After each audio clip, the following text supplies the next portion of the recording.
Chapter 12. Shmuel thinks of an answer to Bruno's question. All I know is this, began Shmuel. Before we came here, I lived with my mother and father and my brother Joseph in a small flat above the store where Papa makes his watches. Every morning we ate our breakfast together at 7 o'clock, and while we went to school, Papa mended the watches the people brought to him and made new ones too.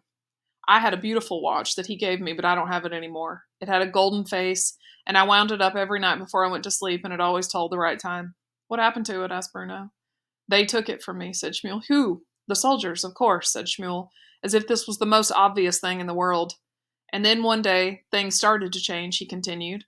I came home from school, and my mother was making armbands for us from a special cloth and drawing a star on each one. Like this. Using his finger, he drew the design in the dusty ground beneath him. And every time we left the house, she told us we had to wear one of these armbands. My father wears one too, said Bruno, on his uniform. It's very nice. It's bright red with a black and white design on it. Using his finger, he drew another design in the dusty ground on his side of the fence. Yes, but they're different, aren't they? Said Shmuel. No one's ever given me an armband, said Bruno. But I never asked to wear one, said Shmuel. All the same, said Bruno, I think I'd quite like one. I don't know which one I'd prefer, though, your one or father's. Shmuel shook his head and continued with his story. He didn't often think about these things anymore because remembering his old life above the watch shop made him very sad.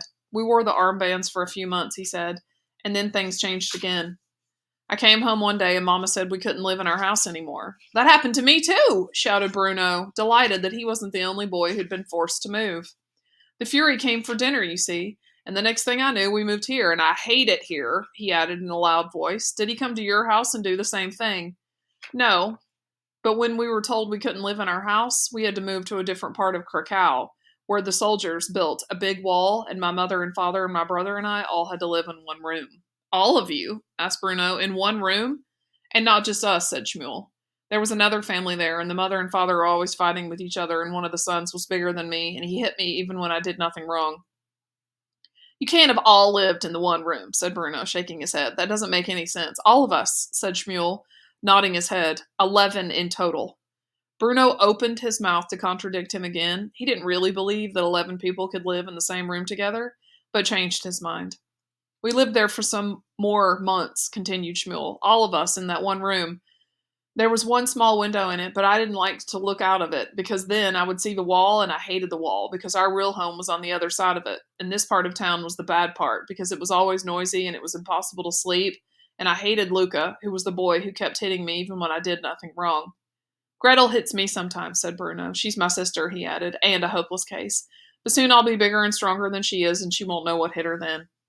Then one day the soldiers all came with huge trucks, continued Shmuel, who didn't seem all that interested in Gretel, and everyone was told to leave the houses. Lots of people didn't want to, and they hid wherever they could find a place, but in the end I think they caught everyone. And the trucks took us to a train, and the train, he hesitated for a moment and bit his lip. Bruno thought he was going to start crying and couldn't understand why. The train was horrible, said Shmuel. There were too many of us in the carriages, for one thing, and there was no air to breathe, and it smelled awful. That's because you all crowded into one train, said Bruno, remembering the 2 trains he had seen at the station when he left Berlin. When we came here, there was another one on the other side of the platform, but no one seemed to see it. That was the one we got. You should have got on it, too. I don't think we would have been allowed, said Shmuel, shaking his head. We weren't able to get out of our carriage. The doors are at the end, explained Bruno. There weren't any doors, said Shmuel. Of course there were doors, said Bruno with a sigh. They're at the end, he repeated, just past the buffet section. There weren't any doors, insisted Shmuel. If there had been, we would have all got off.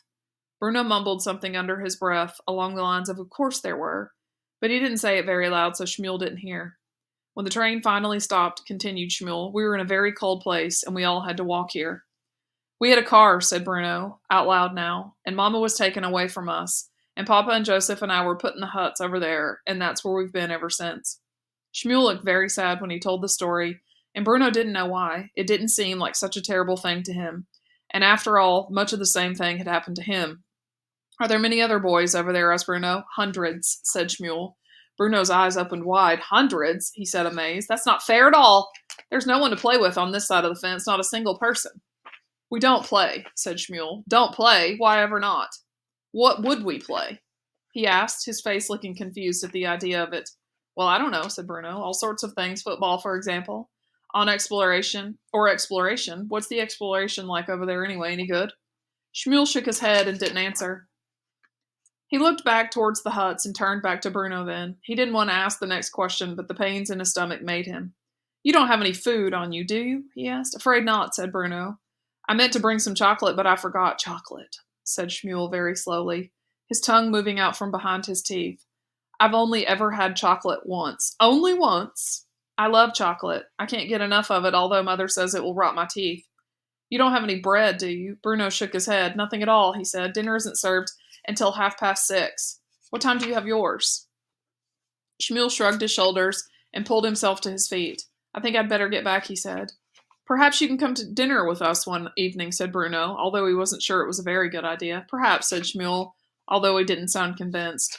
Or I could come to you, said Bruno. Perhaps I could come and meet your friends, he added hopefully. He had hoped that Shmuel would suggest this himself, but there didn't seem to be any sign of that. You're on the wrong side of the fence, though, said Shmuel. I could crawl under, said Bruno, reaching down and lifting the wire off the ground. In the center, between the wooden telegraph poles, it lifted quite easily, and a boy as small as Bruno could easily fit through. Shmuel watched him do this and backed away nervously. I have to go back, he said.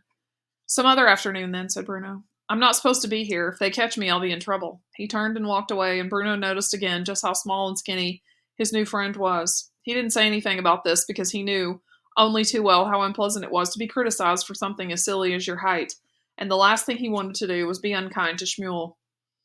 I'll come back tomorrow, shouted Bruno to the departing boy, and Shmuel said nothing in reply. In fact, he started to run off back to the camp, leaving Bruno all on his own. Bruno decided that was more than enough exploration for one day, and he set off home, excited about what had happened and wanting nothing more than to tell Mother and Father and Gretel, who would be so jealous that she might just explode, and Maria and Cook and Lars, all about his adventure that afternoon and his new friend with the funny name and the fact that they had the same birthday. But the closer he got to his own house, the more he started to think that might not be a good idea.